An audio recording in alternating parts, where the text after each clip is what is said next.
Buenas. Bueno, voy a arrancar con mi presentación y esto es una charla de una historia de amor. Mi historia de amor con las ideas de la libertad. Y tiene 3 capítulos, porque en la medida que uno va estudiando y va profundizando en esto, el romance va surgiendo de distintas maneras. Lo primero que me enamoró del capitalismo y la libertad, básicamente fue que es una máquina de sacar gente de la pobreza, que es la máquina de la prosperidad, que es la máquina del bienestar.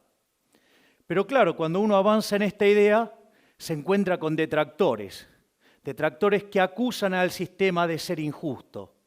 Entonces, el segundo momento del romance arranca cuando uno se empieza a poner a estudiar sobre, básicamente, si el sistema es justo o no. Y uno lo que descubre que no solo que es justo, sino que además es el único sistema que es justo. Y como si fuera poco, la tercera etapa es una etapa estética, donde claramente uno llega a lograr percibir la superioridad estética del capitalismo. Entonces, lo primero que hay que comprender es que la historia de la humanidad es una historia donde básicamente siempre la condición del hombre fue la pobreza. Es decir, hace poco más de 200 años, el 95% de la población del planeta Tierra estaba por debajo de la línea de pobreza extrema, es decir, vivían con menos de $1 diario, ¿sí? Luego llegó el capitalismo, ¿sí? Y ahora, digamos, en un mundo que tiene 7 veces más de personas, porque hemos superado los 7.250 millones de habitantes, ¿sí? Hoy las personas debajo de la línea extrema es menos del 5%.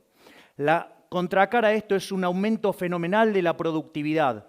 Si uno toma la historia desde el año 0 hasta el año 2000, el PBI per cápita se multiplicó por 12,9 veces. Sin embargo, en los años que van entre el 0 y el 1800, solamente subió 40%, todo concentrado justo después del descubrimiento de América. ¿Hasta qué? Hasta que llegó el capitalismo, sí, que generó la revolución industrial, y a partir de ahí, sí, el PBI se multiplicó por más de 9 veces.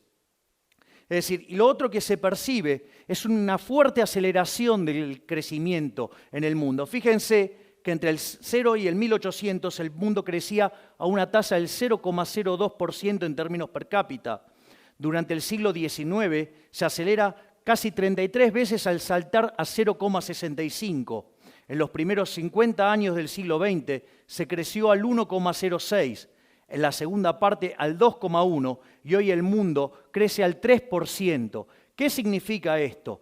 Una explosión de crecimiento, una aceleración fenomenal de crecimiento. Es más, si ustedes consideran que las cuentas nacionales subestiman prácticamente 1,15 el crecimiento, hoy el mundo estaría creciendo cerca del 4,15%, ¿sí?, per cápita. Eso significa que a lo largo de 100 años vamos a estar multiplicando el PBI per cápita por 60 veces. Es decir, que en un siglo, ¿sí?, vamos a estar logrando 4,6 veces más de lo que logramos en toda la historia de la humanidad. Y eso se manifiesta ¿en qué? En el ritmo al cual, digamos, se duplica el PBI per cápita. Digamos, originalmente se tardaba 3.466 años, después en el siglo XIX ese número cayó a casi 107, después a 65-74 en la primera parte del siglo XX, en la segunda 33-35 y ahora 23,45, ¿sí? Entonces, ¿dónde está la lógica de esto? ¿Qué es lo que sostiene toda esta magia? La libertad, es el modelo de la libertad. Es decir, aquellos países que son más libres, crecen más que el doble de aquellos que son reprimidos, ¿sí? ¿Y cuál es la consecuencia? Que aquellos que son más libres tienen un PBI per cápita casi 8 veces más grande que el PBI per cápita de los países reprimidos.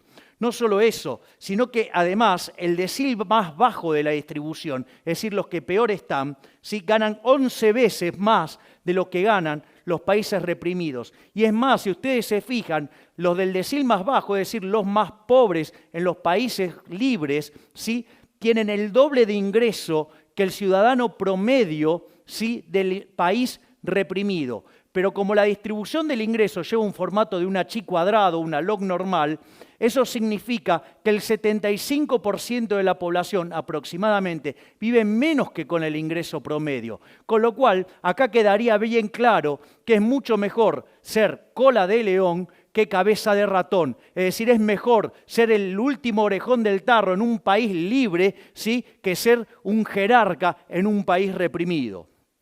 Es más, no solo eso, sino que además en los países que son libres la pobreza es 25 veces menor, ¿sí? Y no solo eso, sino que además sí, la gente vive más.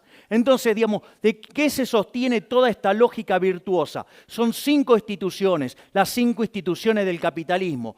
Y estas van combinadas, por ejemplo, la propiedad privada con los mercados libres. Es decir, ustedes no pueden hacer transacciones voluntarias si no son dueños de los bienes que están transando. Y como consecuencia, es muy importante que no haya intervención del Estado, porque cuando supongan ustedes, sí, podrían ser dueños nominalmente de algo, pero el Estado le dice cómo usarlo, cómo disponer de ello, a qué precios, eso ya dejaría, sí, de ser libre. Por lo tanto, los precios no estarían cumpliendo la función que tendrían que cumplir porque no tendrían sentido. Entonces, digamos, es muy importante la propiedad privada para que sean ustedes los que intercambian lo que está en juego, ¿sí? Y que lo hagan libremente. ¿Por qué? Porque eso va a registrar un precio y eso va a ser una señal que se va a transmitir al sistema y el resto de los agentes de la economía se van a coordinar respecto a ese precio. Y ahí viene la tercera institución del capitalismo, que es la competencia. Es decir, que haya libre entrada y salida. ¿Para qué? Para que los recursos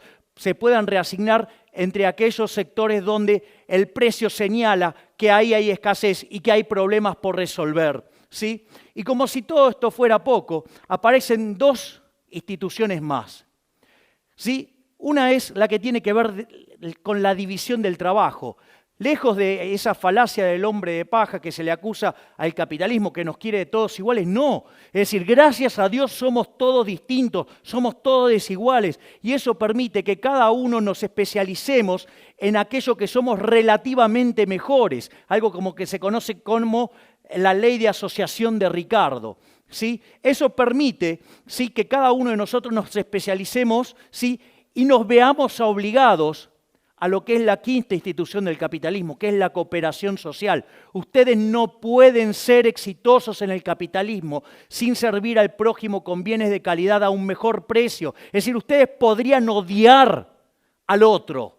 Sin embargo, como su progreso económico y su bienestar material, ¿sí?, depende sustancialmente de que su producto sea elegido por el otro, lo tienen que tratar bien aunque lo odien. Es decir, como decía Bastiat, donde entra el comercio, no entran las balas. Por eso, digamos, no tiene sentido esa estupidez de la teoría del derrame. No hay derrame. Desafío al que quiera, ¿sí?, donde la literatura liberal habla del derrame. Jamás hablamos de esto. Porque, a ver, a Steve Jobs, ¿sí?, no se le derramaba nada. Digamos, a Bill Gates no se le derramaba nada. Ni ellos tampoco fueron un derrame de IBM. Digamos, el que gana plata no se le derrama nada. Es decir, acá se basa todo en cooperación social y ustedes solamente pueden triunfar satisfaciendo las preferencias del prójimo. Entonces, pero me vienen después con los nórdicos. No, porque el socialismo de los nórdicos. A ver, vamos a ver qué es de los nórdicos. Por ejemplo, miren estos muchachos. Posición en Doing Business. Miren todo lo bien que están los nórdicos en Doing Business. Miren lo bien que están los nórdicos en libertad económica. Miren dónde están los nórdicos en materia de mercado laboral desregulado. Y miren dónde están los nórdicos en respeto de los derechos de propiedad. Es decir, de socialismo creo que le quedaron solamente los altos impuestos, los cuales además lo empezaron a bajar sustancialmente, por ejemplo, después de que quebraron a fines de los 80. Es decir, que de socialismo solo tiene el nombre, porque en realidad son más promercado de lo que la gente se cree. Entonces, una vez que uno tiene esta contundente evidencia empírica, aparece el problema de la desigualdad. No porque el capitalismo es desigual. Bueno, veamos en qué se sostiene toda esa patraña mentirosa, ¿sí? Primero, digamos, el problema en los socialistas que parten de una teoría del valor, que es una teoría del valor estúpida. o sea, llamada teoría del valor trabajo. Es como que ustedes, digamos, para determinar el precio de algo, ¿sí? Ustedes pueden sumar los costos. Es como que, digamos, que uno quisiera, digamos, producir vino en una sociedad, entonces toma el costo de la uva, el costo de la botella, el costo de la etiqueta, el costo del corcho, le pone un margen y con eso vende. Digamos, ¿a ustedes se les ocurre qué puedo hacer con una botella de vino, de ese gran vino, en una sociedad de abstemios? Bueno, me imagino que estará aumentando la producción de vaselina en este mismo momento.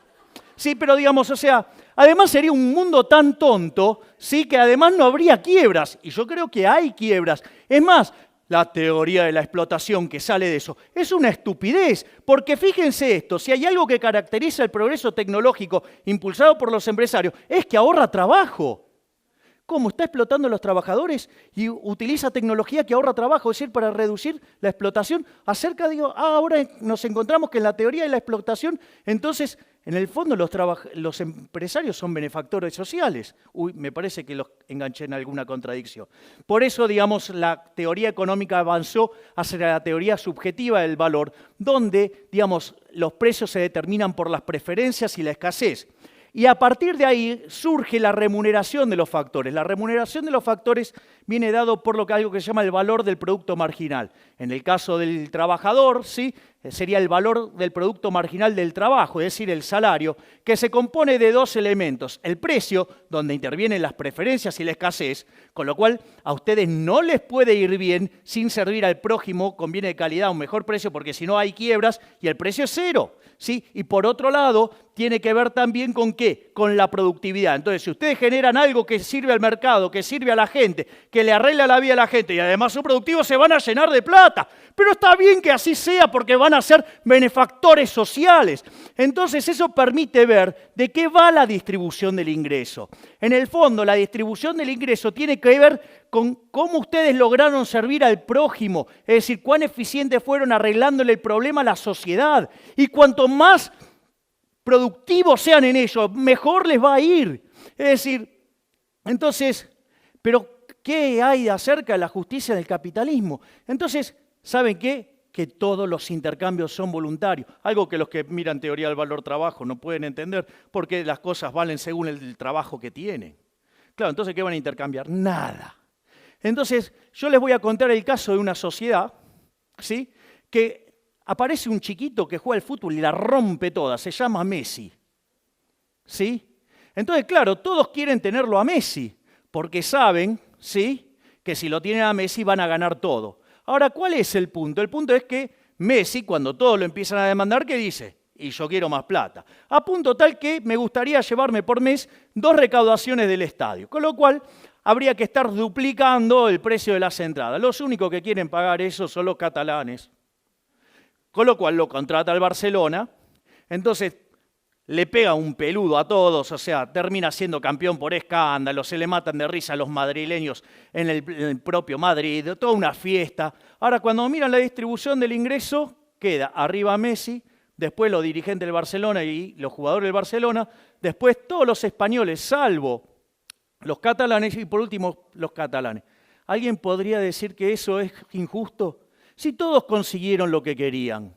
Pero vamos a otra sociedad. Supongan que yo subo a un autobús con mi amiga Cristina, que tiene fuertes valores sociales, y se sienta a mi izquierda, y entra de repente un señor con los bolsillos repletos de dinero.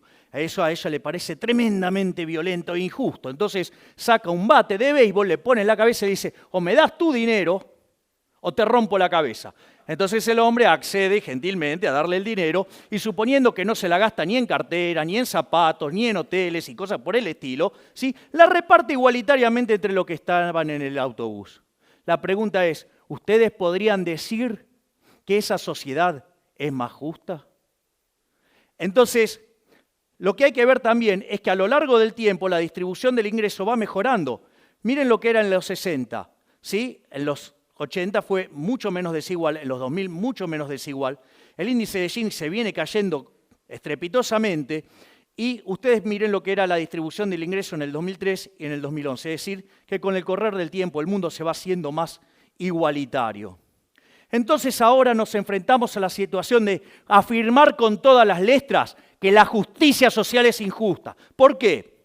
Primero entendamos la lógica populista. La lógica populista parte básicamente de lo que es la forma de la distribución del ingreso. Si debajo del ingreso promedio vive el 75% de la población, hay un negocio electoral buenísimo que es hablar de pobres y ricos y que le vamos a sacar a los ricos para darle a los pobres. Cuando pasa eso, ¿sí? ¿El resultado cuál es? Mire, digamos, electoralmente garpa un montón, ¿sí? Porque ustedes le están hablando del 75% de la población, pero lo que hay que entender es que la torta no es algo que está fijo, sino que por la teoría de la distribución, ustedes ya vieron que es un proceso dinámico que se genera en el mercado, porque si ustedes produjeran algo que no les sirve a nadie, van a la quiebra y no sacan ningún ingreso. Consecuentemente, ustedes ahí lo que tienen es que la lógica del populismo y el socialismo lo que hace es destrozar los incentivos, hace que la torta termine siendo más chica y que todos terminemos siendo más pobres. De hecho, digamos, siempre fue un sistema basado en generar gran cantidad de miseria.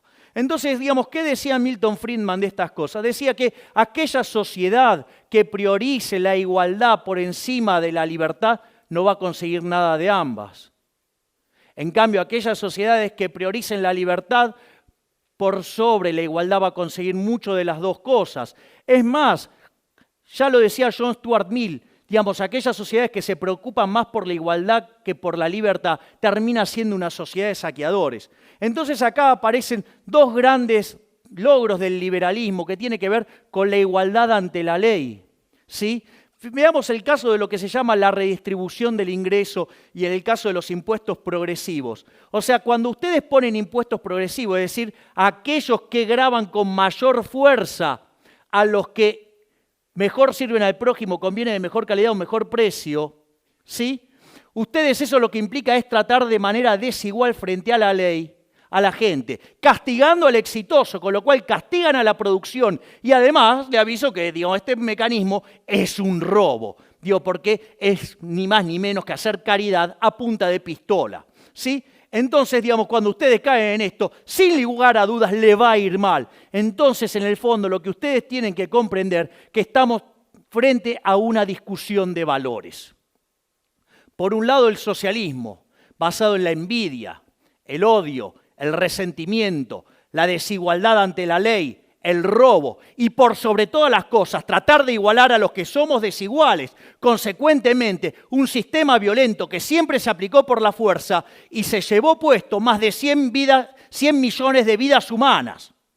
Y por el otro lado tenemos el liberalismo, el capitalismo, que no es ni más ni menos que el respeto irrestricto del proyecto de vida del prójimo, ¿sí? Basado en la propiedad privada, basado en los mercados libres, basado en la poca intervención del Estado, basado en la división del trabajo, basado en la cooperación social, donde se premia el ahorro, donde se aprecia el esfuerzo, el trabajo, ¿sí?